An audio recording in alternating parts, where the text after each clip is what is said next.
بسم اللہ الرحمن الرحیم۔ السلام علیکم ورحمۃ اللہ وبرکاتہ۔ محترم والدین، کیا ہم نے کبھی اپنے بچوں کو بتایا کہ قرآن کی فلاں آیت کیوں اور کیسے نازل ہوئی، اس کے پیچھے کیا کہانی تھی؟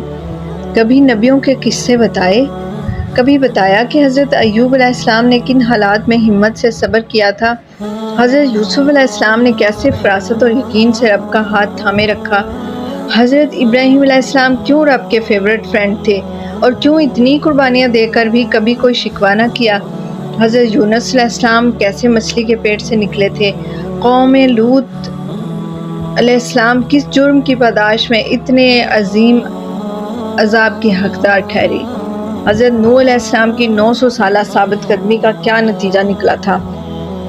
حضرت آسیہ کتنے پکے ایمان والی تھیں اور اس کا انہیں کیا صلہ ملا؟ اللہ حضرت مریم کی پاکیزگی کی کیوں مثالیں دیتا ہے؟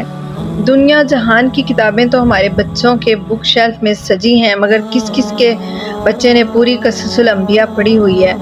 ہم بچوں کے نام تو شوق سے فاطمہ، ابراہیم، موسیٰ، بلال، مریم، خدیجہ، عائشہ اور اسماعیل رکھ دیتے ہیں اور سمجھتے ہیں کہ ہمارا فرض پورا ہو گیا، اب ہمارے بچے خود بخود نیک بن جائیں گے۔ مگر یہ بچے ہمارے لیے کیسے صدقہ جاریہ بنیں گے؟ کبھی قاری کے حوالے کرنے کے بجائے ہم نے خود ان کو قرآن پڑھانے کی کوشش کی ہے؟ قرآن کا ترجمہ پڑھایا ہے؟ بتایا ہے کہ اللہ اپنی کتاب میں کہتا کیا ہے؟ ہمارے بچوں میں کردار کی وہ اعلیٰ خوبیاں کیسے پیدا ہوں جو ہمارے جلیل القدر صحابہ، اولیاء اور انبیاء میں تھیں؟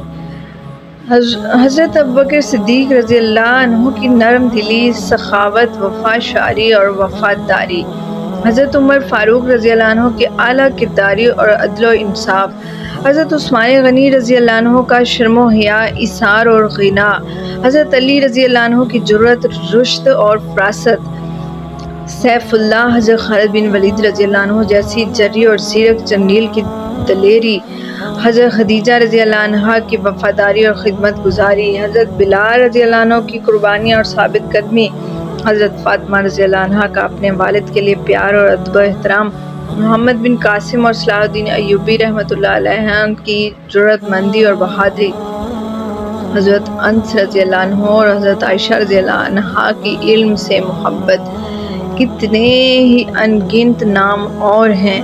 یہی مسلم ہیروز ہیں جن کی سچی داستانیں کردار اور اخلاق کی بلندیوں پر لے کر جاتی ہیں، نہ کہ نیٹ فلکس، یوٹیوب اور سوشل میڈیا پر گزرا وقت۔